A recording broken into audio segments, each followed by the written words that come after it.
let's start at the start, because what I'm most curious about is, as I've talked to you a little bit before, just people telling me their story so far. You know what I mean? So it makes sense to not just start necessarily at your own childhood and when you were born and all of that, but I'm curious, especially being in Timor and that you're Timorese, born and raised here in Timor, like maybe set the scene of, you know, your parents and where they came from, and perhaps that'll give us an insight into like your beginnings, you know, like, so tell us a little bit about where your parents are from and you know, the culture and situation that you were born into. Yeah, where'd you come from? So I originally came from Bikeke. I was born and raised there for only 4 years. Although I was born there, but I was raised there only for about 4 to 5 years. But then I spent most of my time here in Dili. Yeah, so both my parents are actually from Bikeke, but they came from 2 different districts. So my mom is from Watulari, my dad is from Watu Carabao. Right. So they met each other because my father is married. His first marriage was with a woman from Watulari, who is actually quite related to my mom, still related to my mom. But unfortunately, his first wife, based on the story I heard, he loved so much, passed away during the war. Oh, yeah, passed away during the war, and then, but the two had one son who is currently working in Indonesia, married to a Balinese. Right. That's my stepbrother. Yeah. And interestingly, I haven't met him since 1999 after he left. Right. Yeah, every time he came to Timor to visit my family, because he's still very close to my dad and my mom. My mom, who is his stepmother. Yeah. And every time he came to Timor to visit my family, I was always away. Right. And there was one time he came about 2-3 years ago. He came on my birthday when I didn't go home.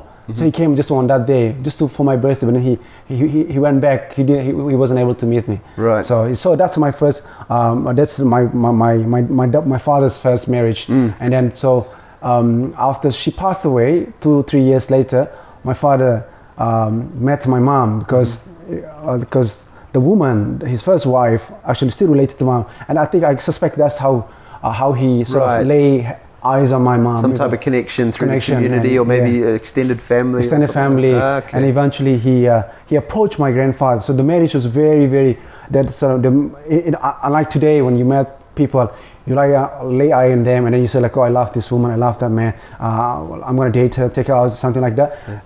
That culture wasn't really part of my father's culture. Right. What was your father's culture? He had to go to meet my grandfather. Right. And to be to introduce himself that I'm so and so. Sure. And then eventually confess to my grandfather that I'm interested in your daughter. Right. So he did a very traditional way. And then when he started writing love letter to my grandmother, this is a story I heard from my mother and my dad himself, because my mom come from a very huge famay, whereas my father was the only child in the family. Complete opposite. Was the only son, complete opposite. So my mom has 14 siblings from one mother, from one father. Sure. Yeah. Wow. And when he wrote the love letter to my father, all his siblings had to check the love letter before he actually reached my mother. So his brother-in-laws had to read the letter. Read it to make sure. You know what, that's interesting, JP, because we just finished talking not long ago about some of the differences between Eastern and Western cultures. And in Western culture generally, at least in modern times, we're taught to be quite individual. Individualism is a prevailing value in Western culture. Yeah. For better or worse. I'm not even saying it's better or worse, just that it is, you know. And in Eastern cultures, the story you're telling reminds me of, like, you know, what's best for the family. Everyone has some type of input. Even if it's only small, or it's not, they don't get the decision, but like, it's nice to hear your dad, you're running it all past, or your mum and or dad running it past their siblings and parents, and everyone's got an interest in it, right? Yeah. Okay. So you said both your parents grew up from different parts of the Bikeke district. Yeah. And they came to Dili. Now, they were already settled in Dili when you were born in the 1980s? No, because my father was very young. They married very young, so he didn't settle down quite well yet. So financially, he was still depending so much on his salary, which is very little. So when he married my mom, he was still studying. Right. The Indonesian government sort of needed him to do some certain jobs, so he had to be sent to Jakarta, to the Sulawesi, and he stayed in Sulawesi for 3 years, for a couple of years. And so my mom was already pregnant with my sister, but she still stayed with all my father's in-laws, my mom's sisters.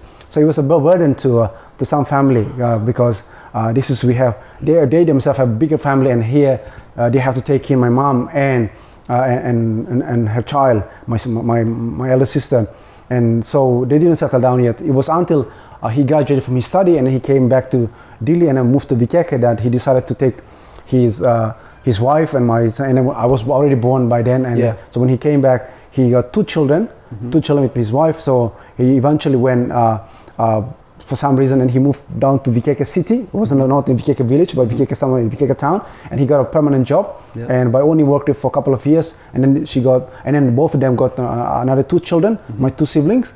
And interestingly, he was given a scholarship by the Indonesian government. So that's how we moved to Jakarta. JP, because I'm actually just realizing this is a really interesting context that not all of us will know about. That and then I'm guessing this is the 1970s and early 80s. Early 80s, right? So for those people listening who don't know, can you just take a little bit of a sidestep and tell us a bit about the context of East Timor in that time? Because what we know about, if we know about it, is a long Portuguese colonial era.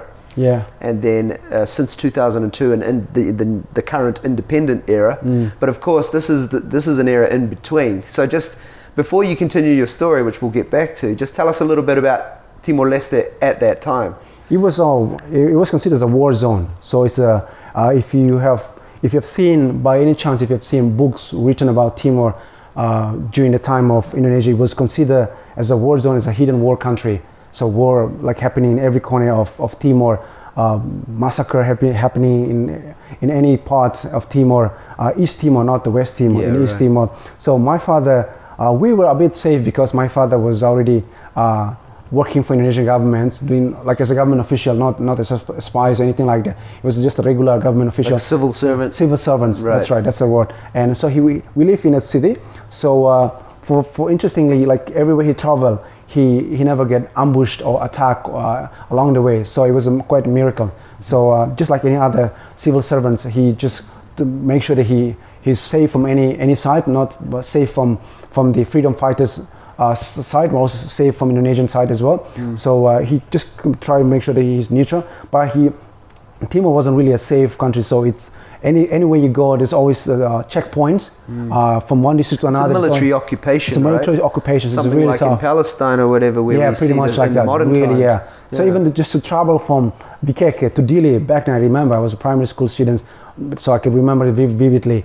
You would encounter 5 to 6 or 7 checkpoints along the way. Just between here and Bikeke? Yeah, 5 or 6 checkpoints all the way. And you meet soldiers who obviously we had Timorese soldiers who work for Indonesian government, but the checkpoints, every checkpoint you pass by, you meet simply Indonesian soldiers, mostly Indonesian, no Timorese soldiers working with them. These are poor soldiers from probably Sumatra or Java or from Sulawesi. So they're posted in Timor, and they are everywhere because as you all know, in Southeast Asia, Indonesia has one of the largest sort of in terms of number, they have one of the largest soldiers here in Southeast Asia. So just to be in Timor, just a very tiny, and back then I think the number of Timor population was probably less than 900,000. So and to have all these Indonesian soldiers posted in every sort of high hills or high mountains, they were a dominant force. They were dominant force. So checkpoints were everywhere, which basically goes to show that it's not a safe place to be. So today we see so many foreigners everywhere, even just to see sort of like, it was only after 1999 that we started seeing, but then back then, just to see one Malay, even a Catholic missionary, it's an unusual experience to see a white man with the blue eyes, look at them like, wow, this guy is it's an alien. It's an alien, true. So and then after 1999, the things completely changed. We have numbers of UN forces and UN soldiers and UN officers coming in, and the numbers just increased. But back then, Timor, it was a closed book. Closed book, it's like true. To the world. Right? So and you see people disappear all the time. People disappear. Family members just even just to talk to each other. And some people who say like, oh, let's talk about this. We're like, hey, please don't talk about this. This is not a safe thing. Right. We don't know who Sensitive. it's a sensitive issue, especially when it comes to protesting or what the Indonesian soldiers did or who this guy is working for. Sure. And very few people own motorbikes. That's another thing. Is that right? Yeah, people are so poor that to own a motorbike, scooter. Today, every little kids here in Timor own a motorbike. Yeah, it was strange. Back then, if you own a car, you are somebody. You either was so wealthy because you're running some sort of big, huge company and trusted to you by Indonesian government, or you are an Indonesian spy. Wow. Yeah, that means when you earn so much money out of what you did for the Indonesian Special Forces. So it would be safe to say that it was a pretty heavy environment. I mean, just generally, of course, people live their normal daily lives. They work, they go to school, they farming or whatever they're doing. But like, it was a military occupation, and that was quite clear to everybody at that time. Right? So you were born into that era of Timor, and so you were born here in Dili. I was born in Vikeke. In Vikeke, you were born in Vikeke and spent your youngest years here in Dili. Yeah. Right. And then tell us what happened. Sort of, you're growing up. Did you start school here in Dili? I spent 3 years. I know you spent some years over in Indonesia. So Indonesia. Tell us about growing up. You know, going to school. I wanted to go. I wanted to when I was a kid. I think when we went to Jakarta, I was already 5-6 years old. And I wanted so much. I still remember. Although I was a little boy back then, I already wanted to go to school in Jakarta, but because we all live on the budget of scholarship that my father received from the Indonesian government, so the money is not enough to send me to school. So my parents managed to send my sisters only to school, but I had to stay back. So they went to say like, since the money is not enough, you can only go to school when you go back to Timor. So I started going to school when I was here in Dili. So I went to school that's now the Portuguese school. Right. Yeah, the Portuguese school next to Santa Cruz. The Santa Cruz. That was my school. Yeah. Wow. Yeah. So you went to Jakarta. Just let me get this right. You went to Jakarta at 5 years old. You were there for a few years, not going to school. No, going to school. You were just with your mom and your siblings at home. My mom had to teach me how to read and write just at home. So you did some homeschooling. To make up to keep you occupied and get started. Yeah. So you came back to Dili around age 8, something like this. I was 7, I think. Late 7. Oh, sorry, you were in Jakarta 5. So you came back 8 years old or something like that. Now that would have been roughly 1980, 7 or 8, something like that? Yeah. Okay, so you go to school and it was a Portuguese school. Was that a Catholic school? Or when you say Portuguese school, what does that mean? So it is Portuguese school now, so it's run by the Portuguese government using Portuguese education system. Right. But back then it was regular Indonesian school, but run by a Catholic institution. Right. So it was basically run by nuns, Canossian nuns. Yeah. So Timorese nuns or mostly Portuguese nuns? We have Portuguese. I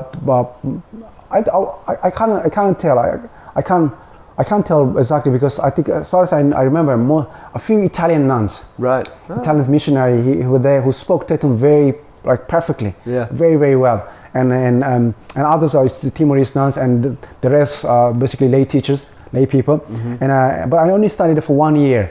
So I left because my father got a new assignment, so to work as a civil servant back in Vikeke. Right. So after coming back from Jakarta, we stayed for 1 year. My father was probably waiting for his next assignment, where he's going to go to, which district he's going to go to. Eventually, he was lucky enough to go back to his hometown, some district, to be working there. And we left just a few months before the massacre of Santa Cruz took place. So this would have been 1990, 1991, yeah. So you just left Dili just before that? Just before the massacre took place. And interestingly, when I was just studying there for a few months, every time that I went to school, because we live in a little house owned by family members. Basically, it's not one person owning, because to live in Dili was so difficult.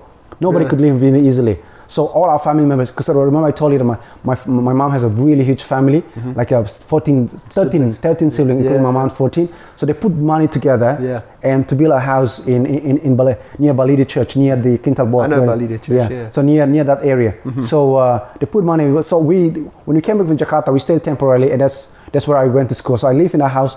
I went to that school, and so every time I went to school from that house, I would always see these high school boys who eventually died in some massacre Santa Cruz, sitting there playing guitar. Yeah, playing guitar. They were the teenagers of that neighborhood. Long hair, most of them long hair, I can tell early you. 90s. Yeah, very rebellious but very the musical, very talented, love singing, laugh, and they look very lively, always say, good morning, hey, how are you going, and all that, and where are you going. So and you have fond memories of those young guys. Yeah, I still remember them. They're sitting, today if you look at the wall of the Indonesian sort of heroic sort of cemetery. Yeah, I know the place. Yeah, the wall is a bit up now, so if you go there, you see the wall somewhere up on your head. But back then it was just around your shoulder up here. So it's very low. So you can see the boys are sitting there playing guitar. Yeah.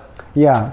They're playing guitar and singing there. And as a little boy, I knew, like, I was already thinking, like, aren't they supposed to go to school? Why are they sitting here? Because they were the only people who spoke Portuguese at school, because that's the only institution, the school that I went to was the only school in the whole country, there was in the whole island, was allowed by the Indonesian government to teach Portuguese, to teach all the other subjects, science, chemistry and all that, using Portuguese. Right. So they use Portuguese to medium instruction. That's the only institution.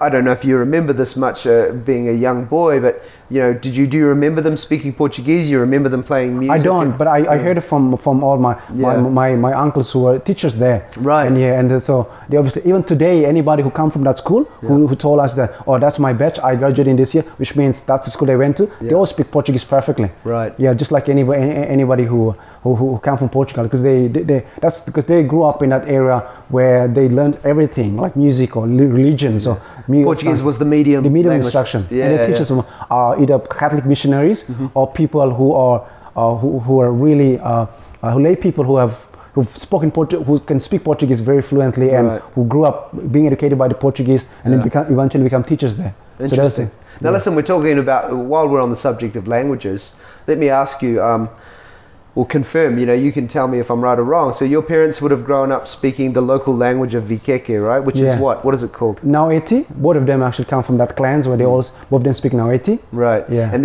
Tetun, of course, is the Timorese official language and would have been the national language of the time. Yeah. As well as there would have been many people still speaking Portuguese, perhaps, or maybe what was the status of the Portuguese language on the street, so to speak, at that time? Were a lot of Timorese people speaking Portuguese at that time? No. It wasn't so popular. It was seen by the Indonesian soldiers, by the Indonesian government. It was because the government dictatorship, like from Suharto. Yeah, that's right. Portuguese is seen as a language of resistance. So people who speak Portuguese too much proudly in public, you be in deep trouble. Yeah. Oh, okay. So it was taboo almost. Yeah, it was taboo. And so everyone's speaking Bahasa Indonesia though. Bahasa Indonesia is a required language at school as well as the offices. As a matter of fact, the Indonesian government will love you if you speak Indonesian so fluently in public. Right. And you're being a good Timorese person. You're being a good Timorese to them, Now, did your parents, I'm curious about the language of home, because those of us who live in Timor know, but if you don't, it's a rich, Southeast Asia is rich linguistically in general, wherever you go. True. Timor is no exception. We've got local languages here. You have Tetun, Prasa, Tetun Terik, and then Portuguese, Indonesian era. Yeah. So what were the languages of your daily life as a kid? At home, I grew up speaking Tetun with my siblings, and I took to my mom. But my parents would obviously they both didn't speak Naueti to each other, a language that we understand perfectly. I understand perfectly. It's just that when I speak, I sort of stumble so many times to the point it's so embarrassing that I don't want to speak the language. Right. But your passive understanding was very good. My sort of ability to understand the language is perfect. Yep. And but when they talk to each other, sometimes I remember when growing up in Jakarta, even when we grew up in Dili for a few months, as well as when we grew up in Vikeke, both of them would, if there's anything secret that we know they don't want us to know, they just to chat in Portuguese. But okay. Right, so your parents did speak Portuguese? Yeah, a bit. My dad is actually very fluent. My mom Portuguese. When I used to think that her Portuguese was really good, because she used to speak Portuguese to my dad all the time in secret and all that. But now that I grew up learning Portuguese at school, especially after independence, when Portuguese became an official language and schools across the country required to teach Portuguese, and I started learning the language well, then I listened to my mom speaking Portuguese, like, your Portuguese is so broken. Like, grammatically, you're not conscious about it. Of course, when we don't speak a language, we think anybody who says anything is so well. Your language is so good. So fluent, But my dad speaks really perfectly, because I think he studied, during the Portuguese time, his sort of status of education went all the way up to high school. Right. So that's very rare for Timorese to get to that level. Obviously put him in good stead to have a civil service job and all of this sort of thing. So okay, so let's fast forward a wee bit into your teenage years, and you're starting to you're based back in Dili, or you're in Vikeke at the time? After the massacre of Santa Cruz, we moved to Bikeke, and we stayed in Osu, which is one of the sub-districts of Bikeke, for a couple of years. That's where I did probably I would say 40% of my basic education.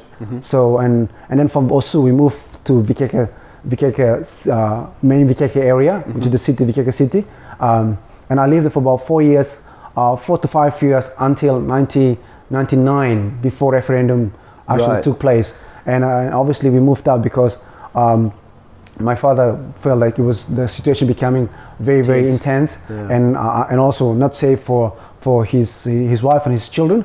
So eventually he decided to send us over to Dili, and just to come here, not just to move to Dili, but also to hide. Yeah, because he was already under persecution. Because so you mentioned this earlier, and this is something that I think you're about to speak on.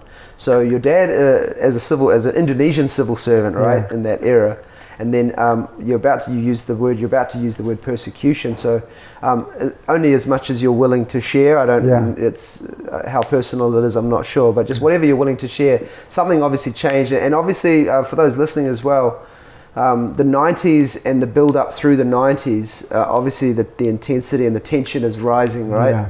So the feeling for it, correct me if I'm wrong, JP, so the feeling for independence is growing. Yeah, it's very correct. It's very correct. So people are really starting to feel like they've had enough of this Indonesian occupation, basically. So talk us through that. So what do you remember from those years in the 90s, you know, because nobody knew maybe how it was going to eventuate, but what was your feeling through that time? Was as a young teenager growing up, could you feel that tension? Was there something going on? It wasn't just tension, but I think fear right. Fear was one of the very strong feeling that me and my friends, even high school friends, had in the late 1998, late 1998, right? Because with the announcement made by B.J. Habibie that Timor should be given the opportunity to choose for himself, and when that thing was announced, when that announcement was made, obviously it was a big blow to many sort of Indonesian supporters who are Timorese, who are pro-integration, pro-Indonesia, which means once that announcement was made, they knew that this is the opportunity for the freedom fighters, the guys who are fighting for independence, to sort of start organizing things. And then the two parties beginning to be really like the movement becoming more and more obvious to the Indonesian military. Even the militias being formed by Indonesian military themselves, and then the independent sort of groups coming out very expressive way, which we have never seen before. So they're getting bolder and bolder. My father might have seen it when he was growing up, but not me. Right. As a guy who was born in '83, when things were completely controlled by Indonesian government, when everything that you said about you have to be careful, and suddenly after Suharto's regime collapsed, Habibie came in and now making this announcement. People start doing things that I've never seen as a young Timorese, and then I know it was the first time as well that I saw a Timorese flag.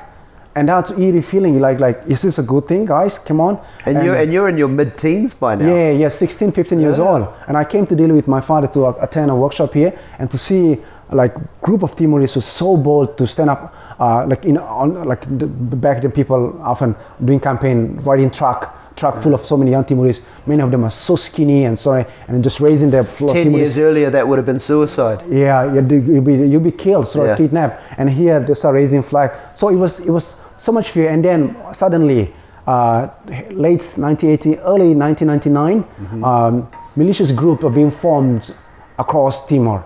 So now this is just so we're clear when we're listening.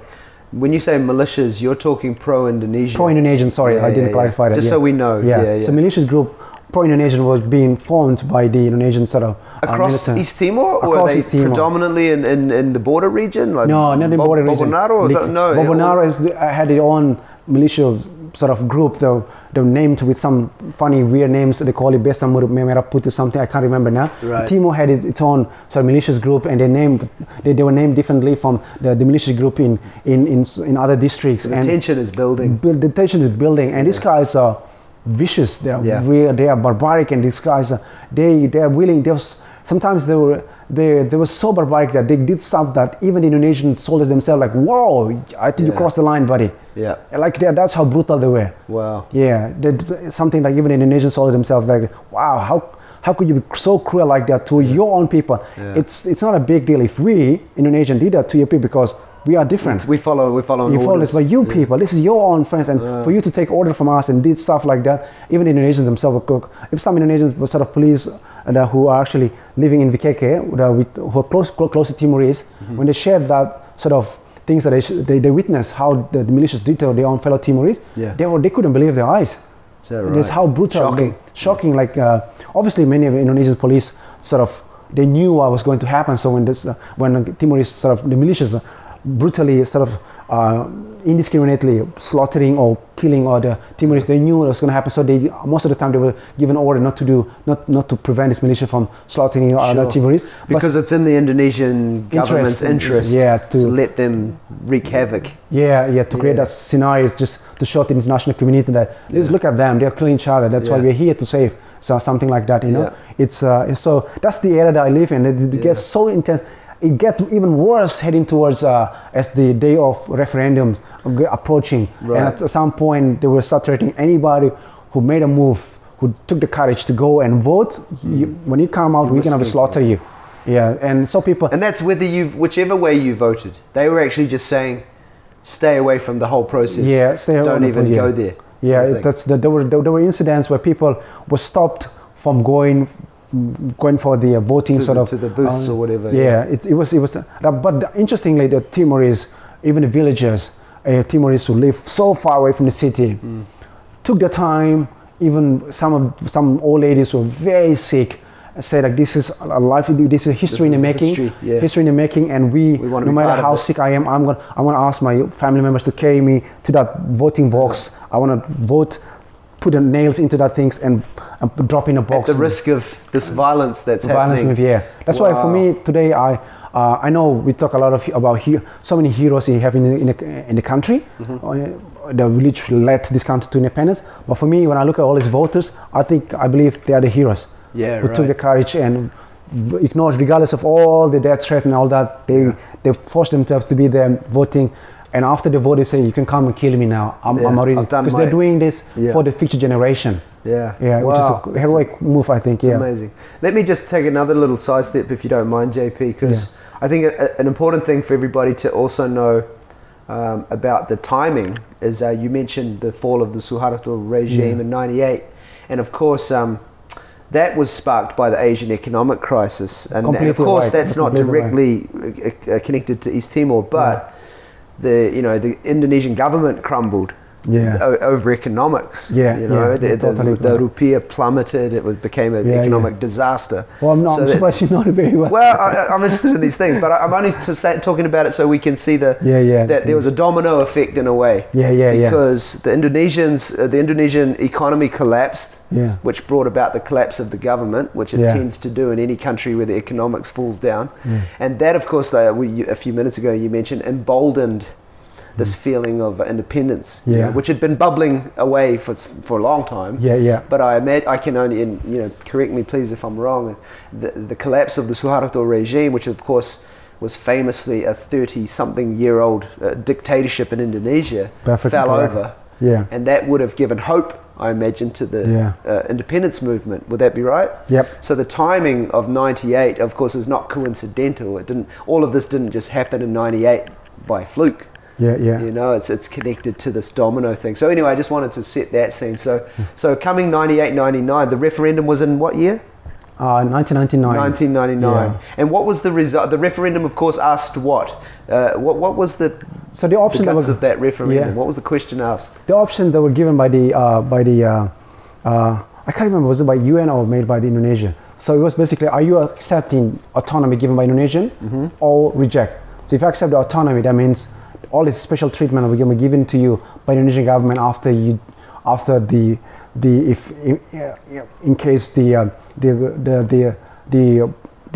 pro-Indonesian group wins. That means this autonomy is a special treatment given by Indonesia that will be with you forever. Right. But if you reject it, that means you don't want this special treatment. You just want to be independent. Okay. He just wanted to be an independent country. Now, I'm very curious about this because I thought it was so simple that, okay, we either want to be independent or not. But am I right in thinking there was sort of an option of semi-independence where Indonesia would still support it? Now, I'm thinking of the likes of Aceh, the Aceh province in North Sumatra. Yeah, pretty much like that. They were sort of given a certain level of autonomy. Yeah. Not complete, they're still Indonesia. Yes, Indonesia. But they have certain local government rights. Yeah, yeah. Is that what Indonesia was sort of offering here? What was pretty much like that? Something like that. Pretty much like, yeah. Okay. But or complete independence. Those were the two options. That's the two options. Okay. Either you accept the autonomy, so you definitely be treated so like a special province under the Indonesian sort of umbrella. But it's still some independence, but still Indonesian connected. In terms of currency, security, and all that, and it's still under the Indonesian umbrella. But freedom of governance and a certain sort of political pressure of sort of treatment, I think it will be so unique. It's so unique that we say unique because it's something that you never had as a province before the referendum. But once if you voted for it, if you like it, if you accepted that autonomy sort of offer, that means you're going to be receiving all this package, all this treatment. But then you're not going to get independence because once that's accepted, the UN will be say that's you're going to be with Indonesia for good, I think. Yeah, for good. Okay. Unless maybe something happened, maybe we'll have to look at it again. But as of now, if you accepted this, you'll be so different. But if you rejected it, you're an independent country for good. You're on your own. You're on your own. And so what was tell us, what was the ultimate result of that? So obviously the result came out, a majority of Timorese, probably about 90-something%, decided completely overwhelming majority. to reject that offer, and we want Timor to completely move out of Indonesian sort of umbrella. We want to just be an independent country, and that decision, that result came out. Obviously, was welcomed sort of by Timorese in general. By the 97%. Yeah, 95% population, but unfortunately, there's few Indonesians and. Now the Timorese who pro-Indonesian who are not happy, and they suspected that there was a sort of how do you put it? There was sort of rigged or something. Rigged or maybe manipulation with the result and all that. So and that feeling was completely taken advantage of by the Indonesian government, and even the Indonesian government wasn't happy with the result as well. And so militias were completely another wave of violence, and which completely. It was really bad. So you can see that great unrest and also chaos and violence taking place. Even violence, which it wasn't like once the result came out, it wasn't like there was a conflict between the pro-independence and pro-autonomy. It was more like pro-autonomy conducting the entire sort of operation just to burn down the entire country. It was like slash and burn. If we can't have it, you can't either. You can't have it. Like, this is built by us. It was like, that's the message Indonesian government sending out. This is built by us, so we want to wipe them out, clean them up, and so that when you become a country, you're going to start everything from scratch. You started from disadvantage. Wow. So we gave to you, and you're not even happy with the service that we have given, and you rejected us. So let us take away from you, and when you become a country, you can get your own money and build your own stuff and build your own building. Fix everything, all this devastation. It was a bad. Tragic. Yeah, but to get to that sort of destruction, you can imagine the number of lives that lost, or that people were killed, and guys were kidnapped and just thrown into the sea. And there's so I've heard the stories, and even the little bit I've heard is unbelievable to think that it's happening in a relatively recent modern era. Oh yeah. It's like late 90s. It's 20 years ago. In the scope of history, that's nothing. That's like yesterday. Yeah, it's true. It's true. In the scope of history, I think of history in long term. That's nothing. That's so recent. Yeah. So you lived through all of this. You were in Timor the whole time. Your family didn't. And I'm curious about your dad being a civil servant of Indonesia. I guess at the end of the day, that was his working life. Yeah. How was that? Now, of course, I'm not. This is a strange, perhaps, thing to ask, but. Of course, his job is not more important than all of these big issues we're talking about. But as a civil servant, how did it affect your family and your dad? Not only your dad personally, but what sort of did it put your family in an awkward situation, or what was? Very much. I think there were a couple of instances where an Indonesian military had to come to our house and interrogate my dad. Right. Yeah. This is the persecution. Yeah, the persecution. This is back in the early 90s, I think. Yeah. You're okay. It was early 90s. Even earlier. And he had to so many times he had to stick his head to save so many Timorese because he happened to have this really privileged position where he can talk to Indonesian military and tell them no, this is not right. You got to stop. The Indonesian military basically soldiers will basically stop. He has a respectful position in the Indonesian system. Yeah, Indonesian system. Yeah. But there was so many times when they suspected him because he was. Right. They suspected him like he was. But the truth is, he did work. He did doing a lot of guerrilla movement where he had to supply informations and save so many Timorese who are basically working for the freedom fighters. Like the sort of the clandestino sort of underground. Yeah. He was involved in that network to some extent. Yeah, wow. Yeah, but he wasn't suspected. He wasn't discovered. Like his movement was very quiet. He did it very quiet to make sure that he's safe because it was really, really risky to make a decision in your life in that particular situation where you had a good position and you could live a good life under Indonesian government, yet at the same time you did some sort of side work, serving, giving, supplying information, supplying food to the freedom fighters, literally taking care of them, and so it was really risky. So in other words, he did that. Eventually, nobody suspected it. Nobody sort of followed him, pursuing it. But heading towards the end of 1998, they began to see that this guy is one of them, and that's how they started persecuting him. Oof. Yeah, and then when they persecuted him, he had to run to Delhi and hid in Delhi for a couple of months, and by I think 1995, 1996, he still went back to Timor, back and forth. To Bikeke. So they suspected him, but the proof wasn't clear, so he's kind of still safe. But then by 1997, 1998, it was clear that he was actually working for the guys in the jungle, for the guerrilla movement. And then so after that, he decided to come Delhi, and he did not have the courage to go back to Bikeke anymore. But I did not. But I had to go back to Bikeke. It was a really critical situation. My mom was really mad with me because I had to finish my exam in Bikeke because that's the school I had to go to do the exam, the national exam, because I need to graduate. You're so dedicated to your education. Yeah, and I said, Mom, if I didn't graduate, how am I going to continue my study in Delhi? I don't have the school certificate yet. Because in the Indonesian system, in Australia you have just one high school. Because in Indonesia you have a SMP and SMR. So from SMP to go to SMR you have to take a national exam. So I was about to finish my SMP. You don't want to miss that. This is the big day of my life. I had to take the exam. So I went back, and my mom literally had to kneel in front of Jesus just to pray that I didn't get captured, because if they captured me, they will use as a ransom to get my dad out. Sure, they're looking for your dad. Yeah. The family is not safe. I took bus and I was so, even in the middle of, on my way to Bikeke, I say the rosary. I really pray, please protect me. And as soon as I finished the exam, one of the Indonesian teachers, who's a Javanese, and he looked at me, because he's from Java, he looked at me, he said he just came to me and he whispered to my ear, you better escape now. There's no time. Get out now quickly. Yeah. And he asked me, where's your dad in Delhi? Tell him not to come back. Yeah. He just whispered it to my ears. And then as soon as he said that, tomorrow afternoon, I took a bus, there was a night bus as well that time. And then we just took straight away to Bikeke. Right. And you went there, did the exam, turned around, come back. Yeah. And then interestingly, somebody from Bikeke came in. My mom decided to call him and said, can you get JP's school certificate? And the guy is kind enough to come. But my dad was very angry because when the guy came, my dad said, you don't know who this guy is. He could be in Indonesian military, and you asked him to bring the certificates, and he knows where I'm hiding. Could have been a disaster. He could have gone back out and then tell everybody, this guy you're looking for, that's his house. I just went to meet his father, to meet his child, to give the school certificates to his wife. And my dad was very upset. But thank goodness the guy was a really genuine guy who's actually pro-independence. Right. So he looked at my mom and said, I'm glad you guys are here. Don't go back. It's not safe. Yeah. And then true enough, by the time the voting is over, the result came out. My dad and my mom decided to get a microlet. We just ran the microlet and put all the 4 or 5 sacks of rice. Yep. And with bimoli, the fire with bimoli and all that, with a lot of super meat inside, all this noodle and sardines.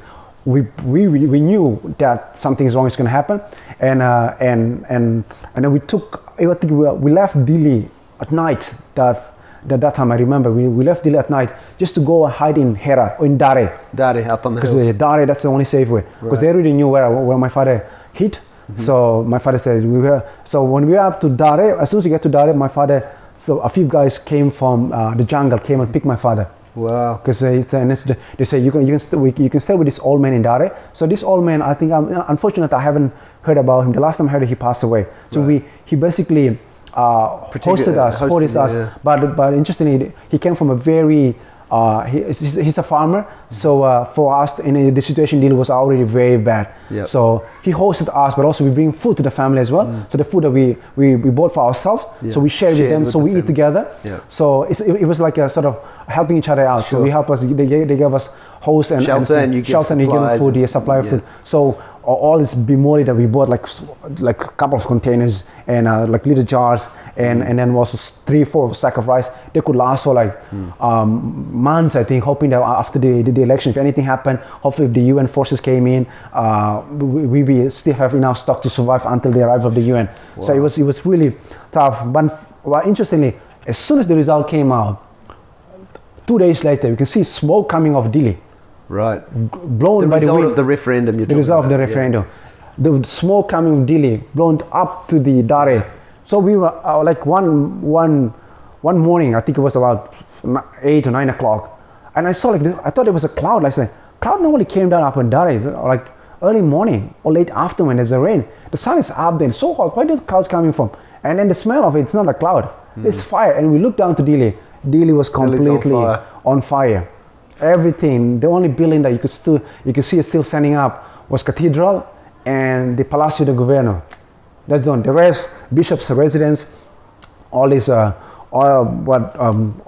houses, all these beautiful houses across Delta and all the police offices and government offices, all the government buildings, all completely on fire.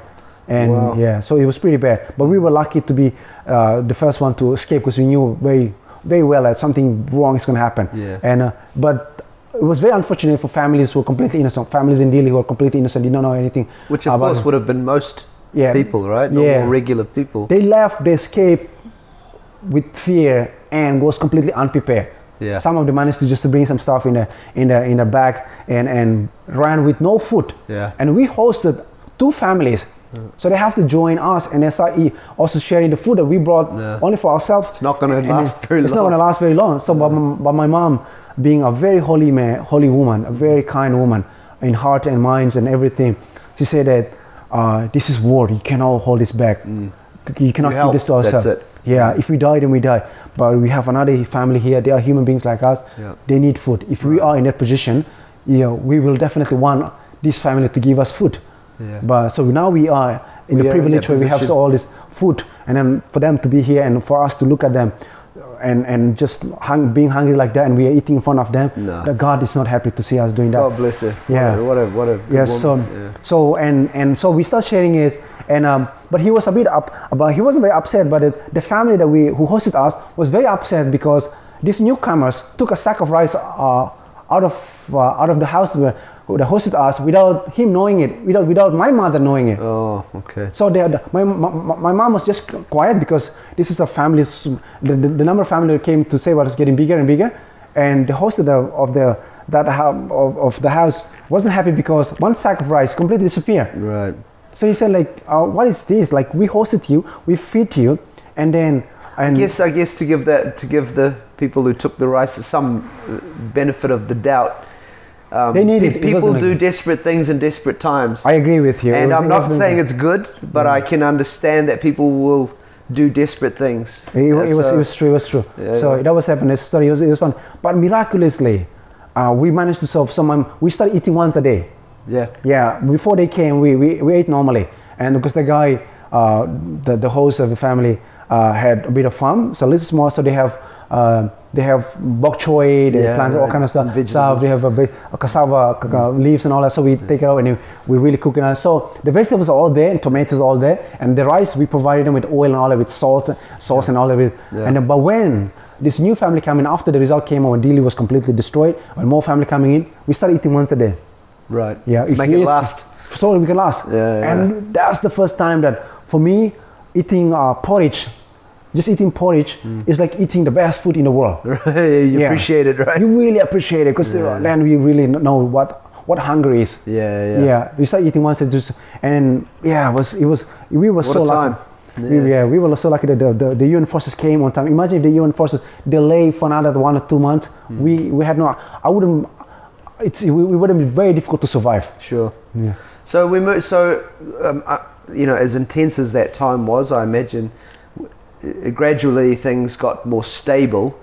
Slowly as it might have been. Yeah. So slowly it got more stable, and people start to resume something like normal life. Yeah. Now, there's this little sort of gap in between 99 and 2002, which is the official Declaration of Independence year, right? Yeah. So there's these few years in between. You're getting older. You're getting well into your teens, later teens.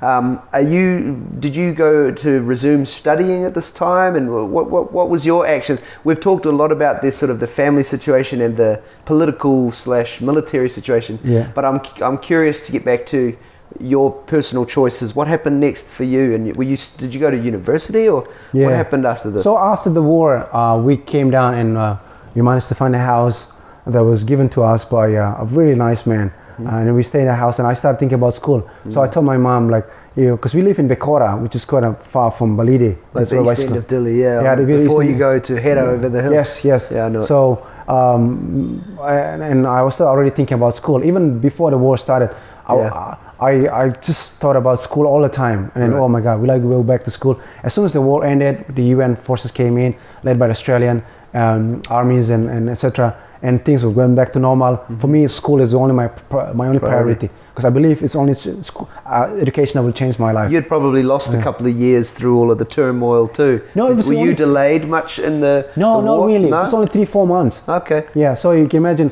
after the referendum was in September, in August, and September 4th the result came out, and then unrest happened September, October, November. By December, I think late November, the UN forces came in already. Okay. So by December, things will starting to stabilize. Yeah, stabilize. And we had Christmas celebration here in Dili already. Right. It was normal, with Australian soldiers here celebrating Christmas, and then people even Kyle Minogue, Australian celebrity singer, came to the Timor to sing in Timor, and I got a chance to watch her singing live. Wow. But my mind, going back to your question, my mom was already in education, so I went to Catholic schools here in Balidi, which is the very building used by those young guys who killed in the massacre of Santa Cruz. Right. So the school was shut down after the massacre of Santa Cruz, and then it was 7 years later. It was given by the Catholic Church to the Jesuit priest, to run the school. And then I went to that school in 1999, right, in the middle of 1999, just before 2 or 3 months before the referendum kicked in. And then after the referendum, the result came out, and then after war, I came down from Dare. I went back to that school, and the school started like normal. Okay. And then we started learning English very intensively. Because for some reason, I think the Jesuit priest saw that English is the very language that was going to help us to really pursue our education further. For Timor to enter the world community. After years of being closed. Everything, because I grew up in Indonesian all my life. I speak Indonesian like a native speaker. Yeah. But English was a really new language to me.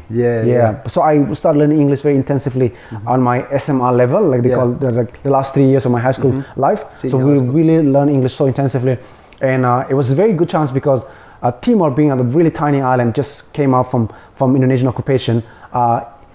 The presence of huge international sort of presence here, international mission here, we gave us a chance to practice our English. Wherever we go, we'll go to the beach. There's many Malay everywhere. So many Malay. Australian soldiers today, we hardly see any Australian soldiers except a few Australian kids studying in our schools and all that. Yeah. But back then, when you say soldiers, majority, I would say 70%, 60% of Australian soldiers are everywhere. Apart from the soldiers from China, soldiers from the Philippine soldiers, and Thai soldiers. Kiwi soldiers as well here. Because we had Kiwi soldiers. So they were here as well. And so the chance to practice your English with all these foreigners is so big. Yeah. We have so many English teachers come here, English.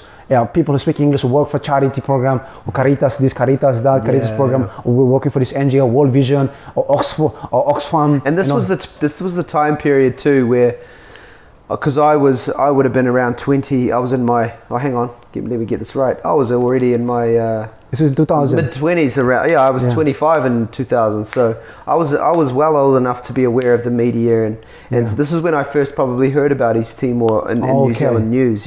We knew about, because Kiwi soldiers and peacekeepers were being sent here, so we started to see this country called East Timor that most of us, myself included, had never heard of even before that. Really? Well, it was a closed book, as we said earlier, you know. So all of a sudden it was not only open for the media, but but Kiwis were going there, which of course creates news in New Zealand. So I started knowing about this place and watching the odd news item. I wasn't following it closely, but there was a time there when it was really on the news a lot, you know. Most Kiwis to this day, actually, JP, if you mention East Timor, well, if you say Timor-Leste, they probably don't even recognize the name. But if you said East Timor, most Kiwis will remember that time period when we had heard of this country. Like even when I moved here only 1 year ago, I said, I'm going to Timor-Leste. What's that? East Timor. Oh, is it safe there? Isn't there a war happening there? But of course, that was 20 years earlier. But that's all we knew, you know. That's all most average Kiwis who hadn't traveled to Southeast Asia or whatever. So anyway, so you're studying English primarily at that time. And obviously we studied as a high school kids. We studied other subjects as well, but English was prioritized. We learned English even at night as well, which gave us so many opportunities to actually ability to read other texts, start reading other texts, and their English program was so intense that we felt like our English was improving pretty rapidly. And by the time we graduated from high school, we were already thinking of going to other countries. But and my friends, a bunch of my friends got scholarship to go to Australia, and others got a scholarship to go to Cuba. But I decided to because I was very close to the priest who ran the school. So eventually I decided to join the seminary. Right. So that's a big life change. I mean, that's a big choice. It's just like a huge left turn from all the ordinary decision so ordinary friends that I have who all mostly think about going to pursue the career in either being good economics or being accountants or being good medical doctors and architects and stuff. But I decided to join seminary, which I pursued and eventually led me to study abroad as well. Okay, tell us about that. So, tell us about that next phase. So you studied English intensively. You decided to join the seminary. Like I said, it's a left turn. Tell us more about that. Where did that lead you? Eventually, I have to undergo the formation of training to be a priest and all that. But halfway through, so it's from that formation, from that sort of training that I received, so I get a chance to be exposed to some sort of education system that's very, very, very Catholic. Studying philosophy, studying theology, and at the very young age. From a Catholic perspective. From the Catholic perspective. Right. And I'm working in a Catholic mission, which is really privileged for me as well to get. So it's not just a formation of the head and also of prayer and spirituality, but also you get a chance to work in a mission. Practical. So, which allow me to teach in Catholic schools and also give a chance to also teach music in a different slum area in the Philippines and be exposed to communities of. So you went to the Philippines around this time, or So even within that period of formation and training that I attended, for almost like almost 15 years, I think. So the seminary program, or I don't know how you call it, but the program that you follow took you to the Philippines for a while. How long were you there? For 7 years, I think. 7 years in the Philippines. Yeah. Wow. 7 years. So apart from study, obviously, when you get in, the idea was eventually to study philosophy, but to study philosophy in English is a really difficult thing. First of all, we did learn English at high school intensively, but that's not at the level of to study philosophy. You know, so even just for communication, the most we can do is converse in a basic level. Day to day. But to be able to discuss in a very high level like that, in a philosophical discussion, to be part of philosophical in any language is high level. And at that stage you need extra sort of learning of English. Sure. So we spent a year and a half just studying really intensively, studying really college English. We call it college English, preparing ourselves to get into college. This is because I'm Philippine using American system. So this is your first couple of years in the Philippines, was again like intensifying your level of English. Yeah, English. And then after that, then we jump into philosophy study, which is very difficult, and then start reading thick books and books written by all these great philosophers like Immanuel Nietzsche and Carl Jung and all these sort of people. A bit of article in Nietzsche, a bit of article on René Descartes and all the other great philosophers like Martin Heidegger and Immanuel Kant and all this really thing. But trust me, you ask me now about all these philosophical views that this great philosopher wrote. I've forgotten them all. Particularly, you discussed it. You enjoy learning it. Yeah. Look, like it was important at the time. Yeah, at the time. Yeah, look at the world from their perspective. Yeah. It's really changed the way I look at the world as well. Open up the way logic works and how people look at the world. Well, I think that's the value of philosophy is it's not just about memorizing, quoting the great philosophers, right? It's about actually growing your mind. Yeah, growing mind. That's right. It's like I don't know if there's a saying for this, but the idea that real learning and real education, you can forget the facts because the real value of education is developing your own mind. The facts are not the important thing. Memorizing, rote learning facts. It's impressive if people can do it, and there's certainly nothing wrong with knowing facts, but the real value is not in the facts. The real value is in the development. But anyway, I digress. So you're spending several years in the Philippines. Now, your end game goal at that time was to be a priest? To be a priest, yeah. Right. Yeah. So this is all in the name of growing your ability into the priesthood, right? Yeah. So 7 years. I mean,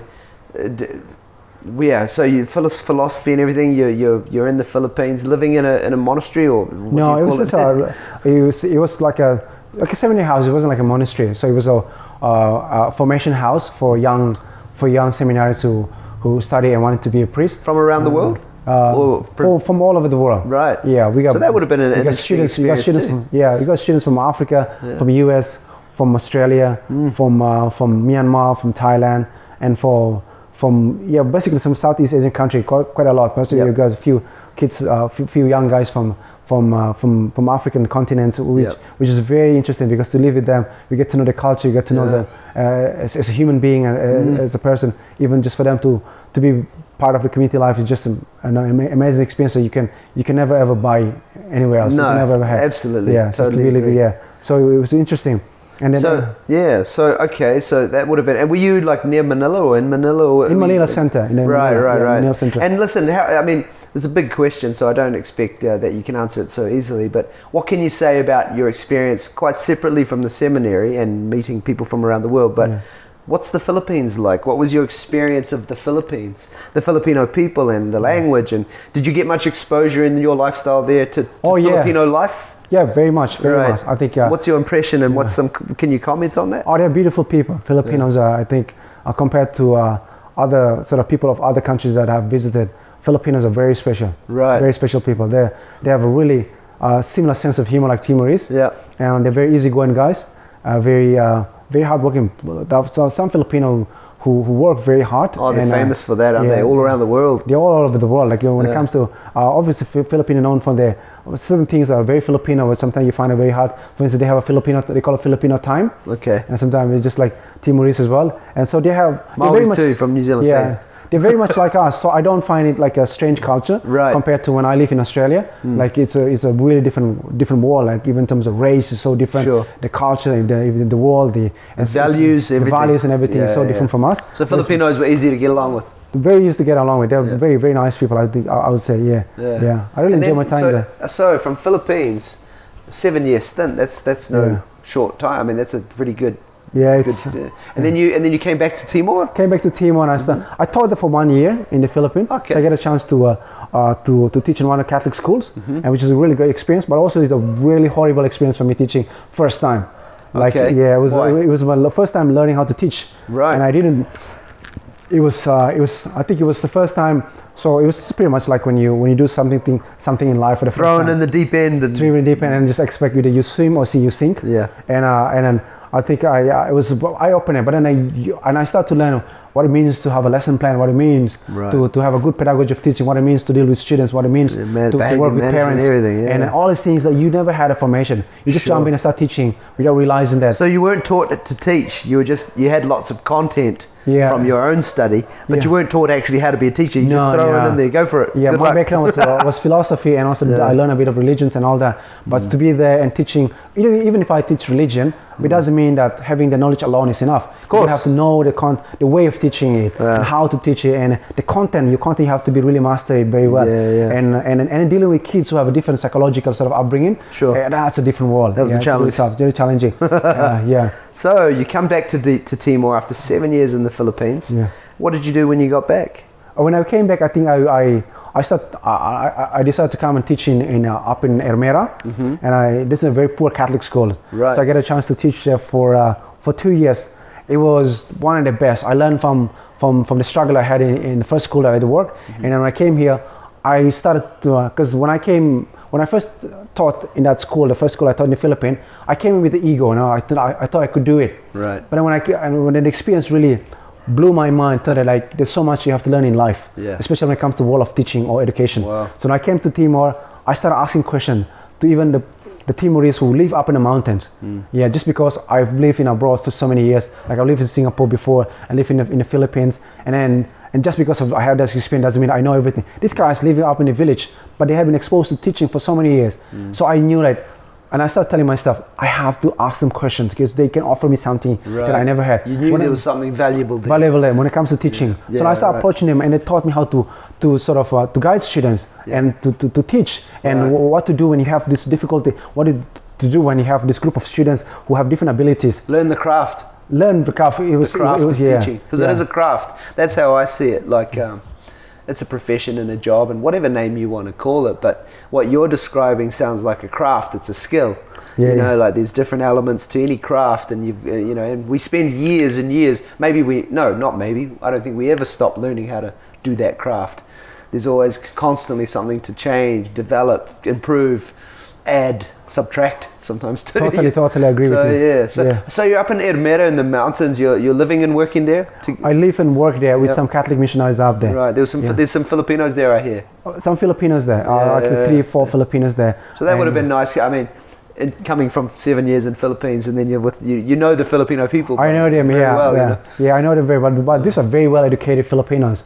Who gave up everything and then came to Timor to serve as missionaries up there, and they were so dedicated, and just the work alongside with them is really inspiring. Right. Really inspiring. So it really triggered my sort of desire to want to really get into schools and make sure that I gave it all. Your passion. My passion in teaching. And I learned so much. I really enjoy being up there until my end, my year, to sort of my time to come to go to Australia came. Okay, what was in Australia? What pulled you to Australia at the time? I think I was asked to sort of. I heard that there was a program in Australia about teaching, so I was really into teaching already, education. So I was asked if I can deepen my knowledge about teaching further. And so I went there and I got accepted. Could speak English a little bit, so I went to Australia and I started enrolling in this teaching program, and it wasn't really a graduate diploma, but it was master's teaching straight away. Right. And it was a very intensive program. It was 2 years. So I didn't have my master degree before, so it was my first master. So I was asked to enroll in a 2-year master program, which I really enjoyed. And for me to work in the Philippines for 1 year and I came back and worked straight up in Ermera Mountain, which is a very poor school, and then to be enrolling in this 2-year master degree in and Melbourne. Was it Melbourne? Melbourne City, which is the most livable city in the world. For 5 years consecutive. If you still remember, when every time the world often choose the most livable city in the world. Last year they chose Auckland. But the year before, for 5 years consecutively, Melbourne started. To be in Melbourne was a really great privilege. But the most privileged opportunity for me wasn't because I was in Melbourne, but it was mainly because I was exposed to Australian schools. Right. Because every semester you have to go out and teach, and to be in a classroom. The practical component to that. Practical component, just to be there, standing in front of all these white Australian kids, teaching them Indonesian. Like how am I here? What is this? And just to see all these white Australian kids looking at this brown guy standing in front of them, teaching them. And be surreal feeling probably. For me, it was a real feeling. It was a good opportunity. And be guided by these supervisors who are really professional in what they're doing. Awesome. And teach me that and give me feedback at the end of every class. And look at my lesson plan. Like it's a privilege. I think I have to every time I go to bed. I always thank God for that. Not every Timorese had a chance to go through this sort of life experience. And look back. I was like every time I look back at these experiences, I always sit down and say thank you God for giving me this sort of. And after being through this horrible story of my life from 1998, 1997, 1999, all that, and then to be where I am now, it's a privilege. God is great. I really enjoy it. I really enjoy it. Awesome. So that stint in Melbourne was 2 years. Did you say? 2 year program? Was two-year program. So you stayed. You lived in. Well, now I'm just curious. I have been to Melbourne actually once, but it was only for a few days. I lived in Sydney for a year. I've visited Brisbane, and so I'm somewhat familiar with Australia, but not really. So Melbourne, I'm told by several people that there are many Indonesians in Melbourne, but is there also a big Timorese community? You'd be surprised to find out that the biggest Timorese community in the world after 1974 exodus, after the invasion, so many Timorese escaped, even the Chinese Timorese, or the half Portuguese Timorese who exited Timor because of the invasion. Just like now what happens in Ukraine. So many people are the biggest community. You have so many Timorese in Portugal, so many Timorese in England, but the biggest Timorese before 2000 was in Melbourne. Really? Victoria. Is that right? Yeah, you were surprised to find some Timorese who own 2-3 houses. Right. Which basically shows that they have been there for so many years, work so hard and build their lives there. Kids born there. Kids born there. And I saw, there were so many instances where I saw a couple of kids who show up in Timorese community, look brown, just like one of us. And then when G'day, mate. And then, g'day, mate, how's it going? All right? How's it going, mate? And so I was like... Is it shocking? And then that wasn't funny. The funniest was when they came to me and they tried to practice the tetum because the parents apparently, this guy who come here, especially when the Timorese family came and invited me. And they said like, would you like to come over to our house maybe next weekend just to have a fellow countryman? And I show up there and they probably told the kids like, this guy's from Timor and you should practice tetum with them. Boa tarde, mate. And I was like, boa tarde, Hananara, Jimmy. And how and then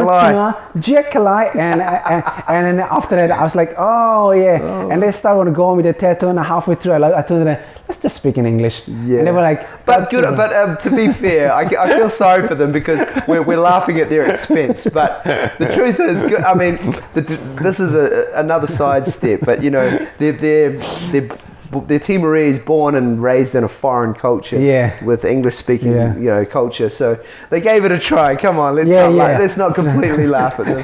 I can feel some sympathy for them, you know. There were some Timorese who made it to Australians, like some Greek Australian or Italian Australians, whose kids looks Caucasian, obviously. Right. But there are some Timorese who are very, very into in Timorese culture. They prefer Timorese woman or Timorese woman who prefer Timorese man. So the kids looks just like one of us, because they maintain that race. So and so you'd be surprised that they're almost like what you call sometimes some racist people say banana. Okay. Yellow outside, white inside. They're very Western, like the way they talk, they behave. And it's just so Australian, and that's something about the 20s. And but there are some Timorese whose parents actually forced them to speak Tetum at home, at the very young age. They kept the household Timorese. Timorese. So they speak really good English, like very Aussie. And then at the same time, when they talk, they switch to Tetum. Obviously the Tetum, the way they use the slang, the grammar, so not like Timorese, but they speak perfect Tetum, really good. Wow, now that's wouldn't we all wish for that? I wish every Timorese was like that, but unfortunately no. It's not the reality, but it's a blessing when you see it, and so they've maintained their Timoreseness while growing up in a Western society. Wow, it's almost like a humor every time I see a Timorese boy who show up, even if I visited them and they try to practice the Tetum and talk to each other, and sometimes the mother themselves struggle to speak in Tetum, but the father will be very good. And I met one Chinese Timorese. He grew up here, here in Timor. He grew up, born and raised here, but he's very Chinese. Like if you look at his features, he's Asian, very Chinese. But unfortunately, during the war, he escaped to Macau, and he went to Spain and lived there doing some sort of construction work, and then he moved to Canada. Eventually, he moved to Australia a few years later. Wow, he went all around the world. And then when I met him, like he looked so Chinese, but when he spoke Tetum, it wasn't the kind of Tetum that some Timorese who grew up in Australia speak. Right, he's really fluent, just like one of us. Wow. Yeah. After all those years. After all those years, he hadn't lost it or anything. And he knows the political situation in Timor so well. Yeah. And he speaks the language very well. He's very much in touch with the Timorese culture and very much in touch with Timorese political situation here. And I talked to him only once. Yeah. And interestingly, that one time that I talked to him, create this spirit that eventually he asked his children to be baptized, and he invited me to be his godfather, the godfather to his. You created a bond with that guy. Yeah, and I talked to him only once. Wow. And then sadly, 2 months after I came to Timor, he passed away of cancer. Oh. Yeah. So this is one. Well, I'm glad you got to meet him anyway. I mean, it was a very interesting. Yeah. Okay. Yeah. So you came back to, now what year did you come back to? I'm trying to put this into a timeline. You were in Australia for a couple of years and you got back to Dili when?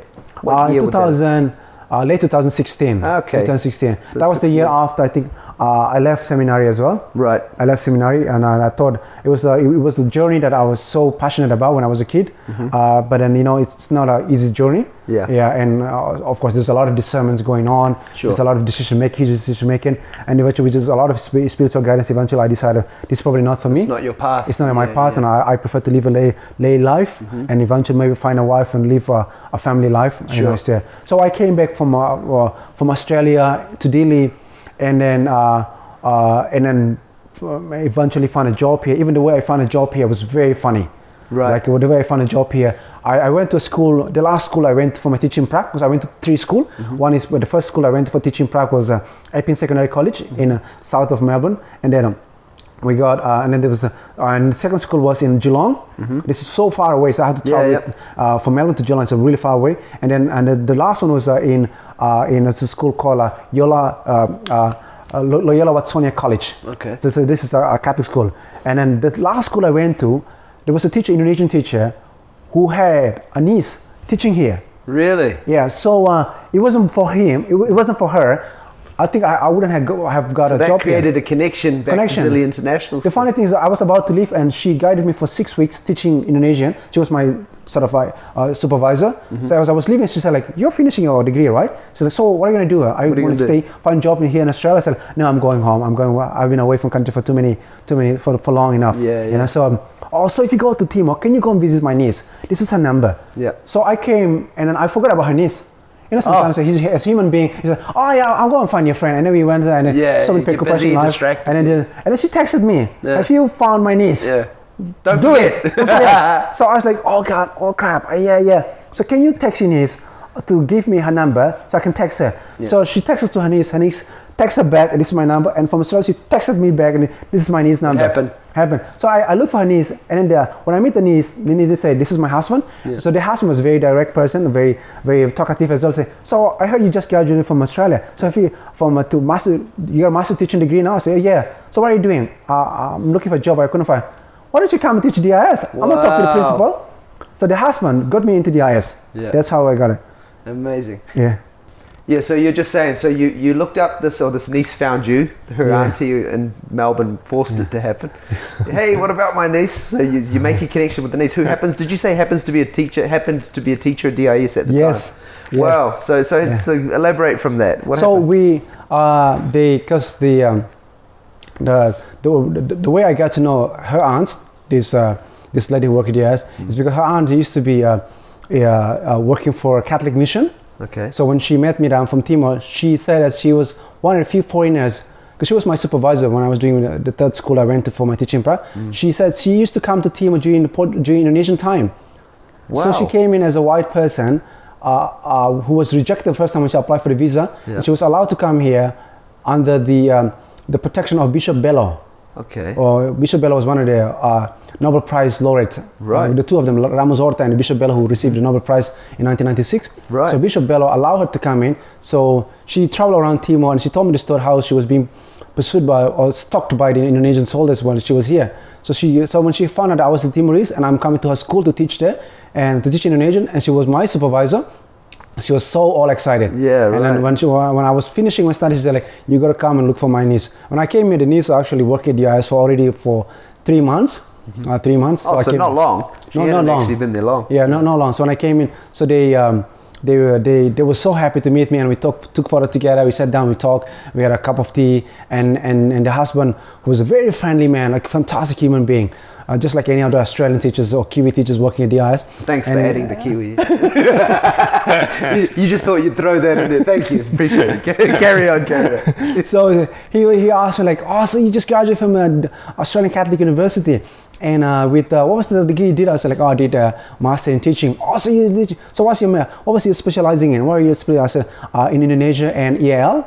So I can teach English as well, and also EAL and Indonesian loads. Yeah. And so he's like, oh, that's the case. Just come to DIS. I'll talk to the principal and see how it goes. So and then without thought, I came to DIS, and Kamal met me and was very. Was there a job at the time, or was it just making a connection? There wasn't any job. Like I was a bit late because I just came back, and it was funny because I finished my study at Australian Catholic University, but then my course director told me that there was one subject I haven't finished, which they should have included in the second semester, but they forgot it. They thought that the point system that you have to all collect it, or you have to get the credits and everything to graduate. I was short of 10 points, which is just one subject. No. And that kept me, that held me back from graduating. From graduating. So I asked them, can I just do this online? So, there's one subject you can do online, you can do in Timor. Yeah. So I came in DIS. Although I was already at DIS, I was still doing one subject. Yeah. What was it? What subject? I'm just curious. It was. What could you do to catch up? It was sort of like a Catholic community something, education, Catholic culture education something, which is offered online. So like, thank goodness. So like, if that's online, I'm gonna do it Timor. We have internet over there, my friend. Don't worry. So it's just enlist me. How much is that? So we pay for it, and I went to Timor and I did it here. Yep. And when I came to DIS, I found out there was no job. But Carmen was so kind enough, and she rang me. Yeah. If I apply for other job, I don't think the company will be interested if there's no more job. No. Yeah. Ignore you. Yeah. No, ignore you. So we only call you if we need you. Yeah. We don't need you anymore. All position already taken or occupied. But she rang me back. Like I sent the application through the email. Her email is listed written in a school website. Yeah. So I look at that, and I saw Olivia Suarez, which is the previous principal, before Juanita, before Cheryl. She was. So and I sent the two of them. And a Kamak rang me back and say, is this John Paul? I said, this is me. Yeah, so would you like to meet and we'll talk about it? We don't have any position, but we'd be interested to meet you. Yeah.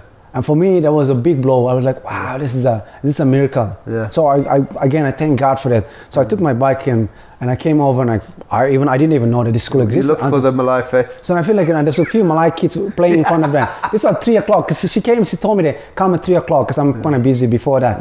So 3 o'clock means the end of school, right? Yeah, so right. Malay kids coming out, waiting for parents to pick them up. So I said, oh, there's a Malay kids. Must be here. There's a white kids over there. That gotta be international school. Yeah. And so I went over, and the security guard said like, so why are you coming here? Who are you? And who are you? And I said like, I'm coming to see a lady by the name of Carmel. And they look at me and say like, yeah, she's inside, just walk in. And I walk in, and I saw Nina was there, and Donnie was somewhere probably, but I didn't know Nina very well. So I said like, I'm coming to look for Miss Carmel. And so she was like, she's still inside, we'll just wait for a second. And there was a funny story here. I told Nina something, Nina laughed. Okay. And I said like, Nina, do you still remember when I asked her, and I asked, can I sit inside? Because there was aircon. I said, Nina said like, no, you go sit outside waiting for her. Wait outside. Your status is not good enough yet. Waiting for her outside. We call him. I said, I want to sit inside. It's aircon. No. I told Nina still laughed. Nina said, did I do that? Yes, you did. You asked me to stay outside. You're never going to forget that one either. So you waited for Miss Carmel, and then you got to meet her, right? And then she came in, probably she went over to staff room to drink, and she came out and saw me and said, where is your, can I have a look at your CV? I said, I already sent you online. If you look at it, sorry, I didn't bring a hard copy, but it's already online. And she said, okay, so what's your experience? I started sharing my experience in the Philippines, teaching Ermera, and my teaching prac in Australia, and also my educational background and all that. And as you say, like, we don't have any job, but if you want, you can be working here. We will pay you with a learning assistant salary, and then see how it goes. Probably after, but your salary your position will definitely increase after probably 6 months when anybody here resigns, or you'll going be back. Here ready. Yeah, we can take you in. And then, well, obviously, even after she said, I still suspect that they continue to supervise me, to sort of, in a harsh way, speaking, to scrutinize how I perform as a teacher, and whether I'm really like acting as a teacher professionally, in a teacher sort of world. And then after 6 months, there was a lady who actually teach the subject and resign, teach Indonesian. She was an Australian teacher, I think you said. This Australian teacher who was about to leave, Yep. but there was a lady who had been teaching Indonesia for almost 7 years at DIS. Wow. Yeah, she's actually from Sulawesi or from Kalimantan, I can't remember now. Yep. A very lovely woman. And I think she had been in Timor for quite some time, and teaching at DIS mostly. And then when she resigned, I took over, and so I took over a job from two people basically. Right. So one resigned in the middle of semester, the other one 6 months later. Right. So when both of them left, I took over the job as an Indonesian teacher, teaching from year 7 all the way up to because year 12. at that time there were two Indonesian teachers, one from middle school and senior school, and then you became the teacher for both all levels. Yeah. Okay. It was very challenging, and then the most challenging part was that when I started teaching, I think I got very few resources. Right. Like it wasn't like some teachers for some reason people, I don't know, I don't want to speak ill about anybody here, but sometimes people don't leave many things behind. For some they create a resource with them, which is completely fine. I think for me, stepping as a teacher, you have to know what you're doing. So you have to know how to construct a lesson plan. So I'm good at that because I've been trained to do that in my experience in Australia. And so I step in straight away, start scratching, create my own lesson plan from scratch. And for VC program as well as for MYP program, so I work even during the weekend. So that's why a lot of some Aussie teachers sometimes they tease me, why don't you bring your pillow and your mattresses out to school, just sleep here? Because I have to do it, because if not doing it, then how am I, because I'm being paid with an international salary and then working like a really national, traditional sort of quality. The school will definitely kick me out after a few months or probably a year or 2 years. So I really had to perform at the level where I deserve to be there, you know. Let me ask a question. This is somewhat harking back a bit to the political field, but it's something that I think anybody who comes to Timor, if they have any knowledge of politics and history or interest in those things, we are aware of, at least partially aware of the Indonesian occupation years and the bitter struggle for independence and all of that. So one thing that I was aware of before I came was, because I spoke and speak some Indonesian, so I didn't at that time even know about Tetun. I had never even heard of Tetun. So I was like, I wonder if, and I had heard through the grapevine that people in Timor speak Indonesian, which I found out is true and not true at the same time. It's kind of like inconsistent, but I was concerned about what will the attitude be of Timorese people to not only the Indonesian language but the Indonesian people and just Indonesia. I wasn't worried about it. I think that would be an exaggeration to say it worried me, but it did concern me. I didn't want to be disrespectful. I didn't want to come to Timor and say, I can speak some Indonesian, so everybody just has to deal with that, It's like, I wondered if it was a sensitive subject. I wondered what Timorese people would even think. And of course, I've since learned in the year and a bit that I've been here that it's very mixed. And by and large, especially in Dili, it's very accepted. And I know more now than then. But again, my question would be, as a Timorese person, as a teacher of the Indonesian language, have you ever encountered any, not just at school at DIS, but just in the community? Is there any sort of resistance or funny feelings about that? Either from yourself or from others? I'm just curious about the relationship of Indonesia, Timor, as we know the history, and you're a Timorese teacher of their language. Is that ever an issue? It's interesting because obviously the war had been a history that we will never forget, but in terms of relationship, regardless of the history that we both went through, the Indonesian Timor, they lost their armies, many of their soldiers here. We lost many of our people. We were invaded, etc. But for some real reasons, and today as a Timorese, I still could not believe it that this relationship have grown out of grown out of this hatred and animosity and violence to the point that we look at each other as though we depend so much on Indonesia in so many ways, whether in education, trading, politics, economic, and etc. We need Indonesia so more than ever. In terms of, if Indonesian government shut down any supply coming into Timor, financially or economically, we're going to be badly impacted. We're in trouble. It's quite serious. But one of the things I think the reason why we are where we are now, because I think I have to give a credit to Mr. Xanana Gusmao, who is our great heroes and who has done so much to the country. Even just speaking about him, sometimes you get very emotional because he has done so much to the country, and he had a vision that there's no point for us to hate each other. He did exactly what Nelson Mandela did. He's a leader who learned, who had vision, and he said he believes that. So the big picture. So the big picture that there's no point carrying all these army generals to international tribunals and send them to court and judge them based on the for what criminal for what action outcome? for outcome. We don't see the point of that. It's time to forgive each other, and because as a nation we eventually need each other. We need obviously Australians' help as one of the closest neighbor, and we also need Indonesian help, which is another closest neighbor that we'll be sort of working with as we progress as a country.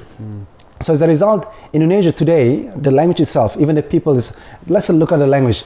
Well, we need it because so many Timorese students, even people who freshly graduated from high school, still travel to Indonesia to study because it offers really great education. I met my first Timorese person I ever personally met was in Malang in East Java. Oh, really? Yeah, and he was studying there. But anyway, so I'm the aware education system is very cheap, it's very good, and that's the one the Timorese could afford. If you go to Portugal, it's only afforded by a lot of wealthy Timorese, or if you come to Australia, which is another price that you have to pay to come to study in Australia. Even I think to study, if you have to make a comparison in terms of fee price for the university between Europe and Australia, you might as well just go to Europe. Yeah. Okay, but it was in Australia, the price doubled. So obviously Australia has helped us so many ways in terms of education. Timorese will go off, so the number of Timorese students studying in Indonesia which make it, and Indonesian government has treated us so well. There's never been a chance. There's never been a news. Maybe in the first few years, but up to now at this day and age, we have never heard any complaint that the Indonesian government or Indonesian society community racially abused Timorese students. So the never heard of that. Considering where it's come from, it's actually very good. Yeah, if Gusmao has been friend to the previous president and the president before that, he was a good person good friend to Habibie, good friend to Susilo Bambang Yudhoyono. Please tell listeners, JP, just a little bit so that we know that who Xanana Gusmao is. Because for those people who might be listening who don't know the name, can you just give, without having to go into great detail, but he's obviously would you call him a founding father of the independence movement? Not necessarily founding father, one of the early pioneers of the independence movement, would that be right? Yeah, one of the early pioneers, but also somebody who has restlessly fighting for the independence of the country when everybody else gave up. Right. When he was the only person who stood up and sort of envisioned this whole sort of strategy in how to get this Timor through a path which eventually led to independence, when all the others basically gave up and said like the Indonesian force is too powerful for us, whereas this guy stood up there and continued to lift the movement when it's all completely cracked down by the Indonesian government with all their special forces, Kopassus, if you're familiar with that. It's really special forces coming to Timor, killing so many and destroying all this movement. When things were completely destroyed and led astray, and he stood up there and reorganized everything with the help of the Catholic Church. He had his own visions and way of leading this country. Eventually he was arrested, but he played a game so beautifully that eventually let this aspiration to independence become successful. Right. So that's why he's loved and respected, to say the least, here in Timor by the people. By the people particularly, because he was today when we look at him compared to all the other leaders, he's still seen as a prominent figure. His popularity is still up there because people still remember the time when everybody abandoned Timor, and he's there with us. When everybody else gave up and had a better life outside of Timor, and guys who outside, obviously Ramos Horta was there doing his work, doing his things to make sure that the world continue to listen, know about Timor. But Gusmao to live a really tough life here, being hunted, being persecuted. His spent time in jail in Indonesia.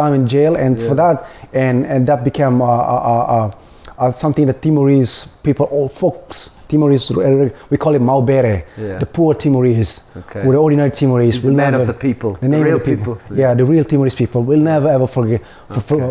Like, He's like I'm curious about history and around the world, and he's like a Timorese, dare I say it, like a Fidel Castro figure, or a Che Guevara figure. Like he's been in the jungle, he's done it on all levels, political levels, the fighting level. He's been a spokesman. He's that's what I consider. He's like a real hero, as you use the word hero. Yep. I mean, it is the right word. Yeah. It's simple, but it covers everything. Yeah. I listened to the story of my mom, and my dad. They met him in a jungle as well. I think he struck them like a person who's really a leader, but also very a leader who is not like leader who just arrogant or like make a decision that's so quick and to the point that finish them all or something like. But he's very forgiving, very protective, and he loves his people. A man who's really loving and he's a leader who really want to protect his people. It's not a leader who become a leader because he has a personal interest. It's not an ambition. Not like ambitious man. He's a man who's a figure leader who has the qualities that people love to see. It's a real leader. It's a real leader, basically. Yeah. We have just a little digression, but in Maori, the Maori word for a leader or a chief, you might say in English, is rangatira. Rangatira means chief, and that's what people say, but it actually means, ranga means to weave something together, and tira is a word that means group or a group of people. So rangatira is someone who has the ability to weave people together and create unity. That's quite a different word than just leader or chief. And I like that word, and I think of someone like how you're describing Janana Gusmao as like a rangatira who can he creates unity in the Timorese people. Precisely. You come together with that unified sort of mission and aspiration. Exactly. So that's there. I like that. I like they're inspiring figures. Really in inspiring. any field of life. It doesn't mean we all want to be politicians or revolutionaries necessarily, but they're inspiring figures, right? Yeah, he was born in the right time, in the right moment, in the right situation. Yeah, obviously if he had been born now and then 40 years, 30 years, I don't know what sort of man he would be, but he was born and right raised place, the right time. In the right time where we needed a person like him, and he stepped in. I was like really God sent man who carried this country forward, and eventually, obviously not everyone is perfect. We have one sort of shortcoming, etc. But the talents, the skill, the gift that he has, and contributed to the path of independence that we all traveled through. And his demeanor. I've only seen him. I haven't actually seen him in person, to be honest. Since have you? No, I haven't had opportunity that he was at some function. But I've seen films and footage and lots of documentary interviews and that. And he's all of those things you suggest.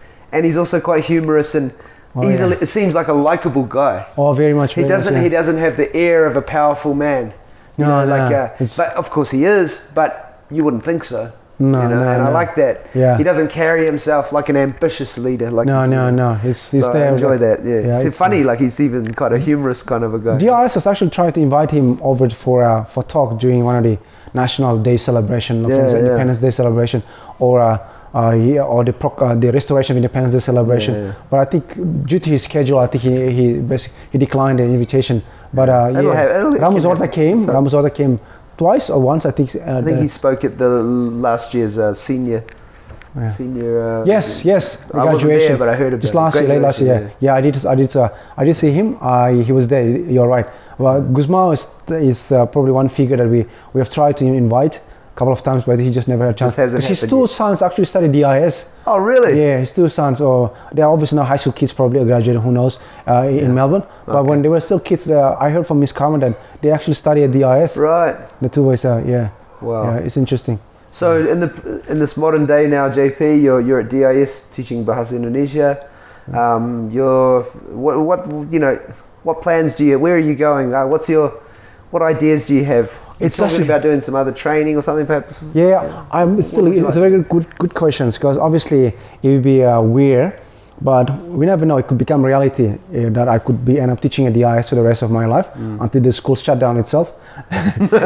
We never know. But I would love to have a new experience, being somewhere outside of Timor teaching, and eventually settle down and find my soulmate, and again raise a family, because I can't live like that for the rest of my life. Sure. Because I have to figure out. Obviously, I decided not to pursue with the path of priesthood, and because of my decision, like I want to live a lay life and live a normal life like a lay person, but also I can still serve God's people, through teaching. Absolutely. Yeah, through like spreading God's gospel through my way, my style, my actions and all that. Yeah, and also it's a beautiful thing that I'm in the world of education and teaching, because I could reach out forming setting a good example to kids and forming them to be God's people in a different ways, you know, and to be and teaching them through languages, etc. But I love to be somewhere outside of Timor and have experience of teaching. But let's see how life takes me. But my inspiration, my dreams is my aspiration and my dream is to be pursuing something greater instead of just staying at the DIs for the rest of my life. Yeah. And it'd be great if I can pursue further study, and so I can broaden my knowledge about education. Because at the moment, the degree of teaching that I had was about teaching, pedagogy of teaching, way of teaching, and this whole thing is about teaching, etc. But my knowledge about education is still very limited, and I really want to sort of deepen it. And hopefully with that knowledge, I could be somewhere else and continue to share that knowledge and start whatever stories I have in my life, knowledge I have with the future generation. Yeah. Wow, that's an awesome story, man. What a ride. I mean, your young life, your coming, you know, your district life and your Dili life through the 80s and 90s, which is obviously a very intense time in Timor's history, right? Yeah. And then coming out the other side and overseas experiences.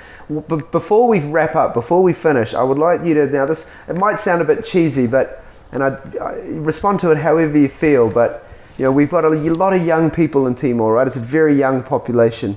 I've forgotten the exact statistics, but something like half of all of Timorese people are under 30 or something. There's some sort of... You're actually right. It might not be quite accurate, but it's something like that, where half of all of the people are young people. So that means that, I mean, that poses opportunities and potential and also challenges, right? Especially in a struggling economy with limited opportunities, limited employment, etc. So with all of that in mind, and being that you're Timorese and we're in Timor and this is where we're at, what's your words of advice or wisdom for a young Timorese person? What's your vision for young Timorese people to move forward and help be a part of, you know, the advancement of East Timor? What do you think? I would say education is definitely one thing that will change our life. So it's don't give up, you know, continue to prepare yourself, because what's coming, it's always a mystery. Right. Yeah, what's coming your way is always mystery. Because if you, but the trouble, the very unfortunate situation would be when that opportunity come and you're caught unprepared. You're not ready. You're not ready. So continue to prepare yourself for the future, but also at the same time, dream big.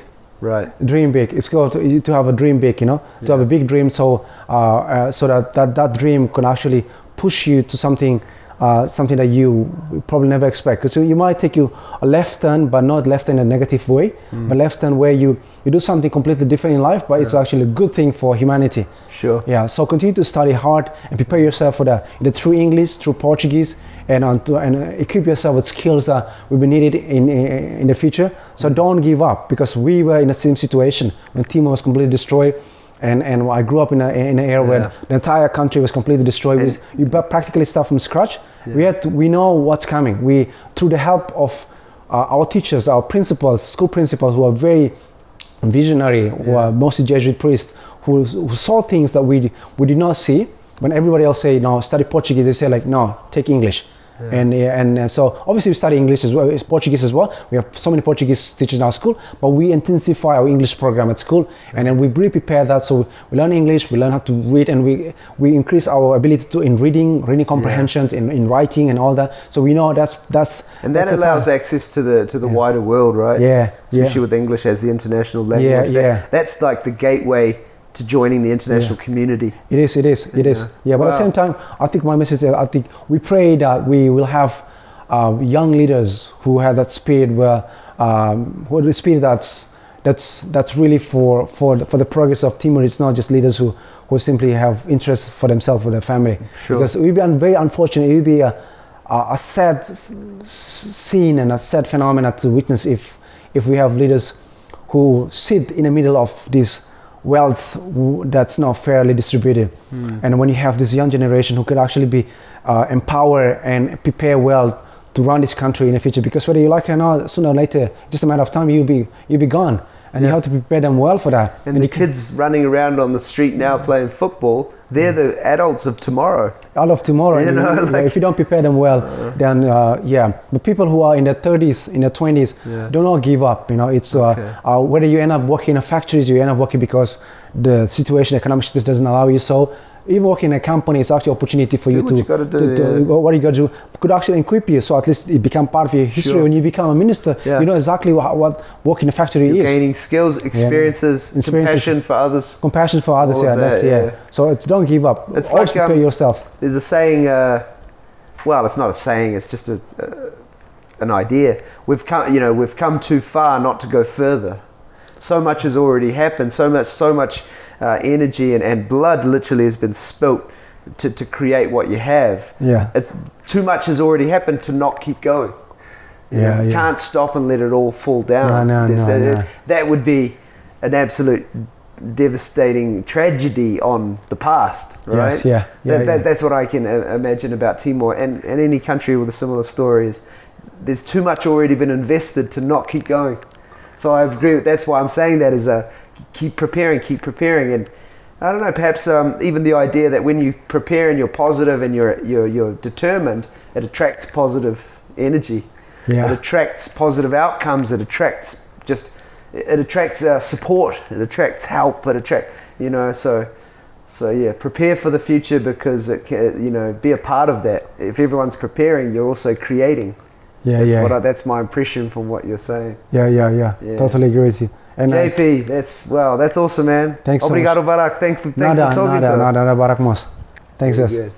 We'll talk again. Listen, I think there's another chapter to us talking one day. Perhaps, you started touching on a couple of things that I think at a later date can deserve another conversation. Like distribution of wealth and the difference between working for the people and self-ambition and finding the balance, and that's a whole another thing, like navigating a new country in the modern era. When people come from poverty and they get exposed to the opportunity for wealth, as it's an old cliche, money does strange things to people. It's funny. It can. So, but I think that deserves its own conversation. Yes, definitely it's a different thing. Anyway, thanks again, JP. No worries. Thanks for having me. No worries. Thanks for having me.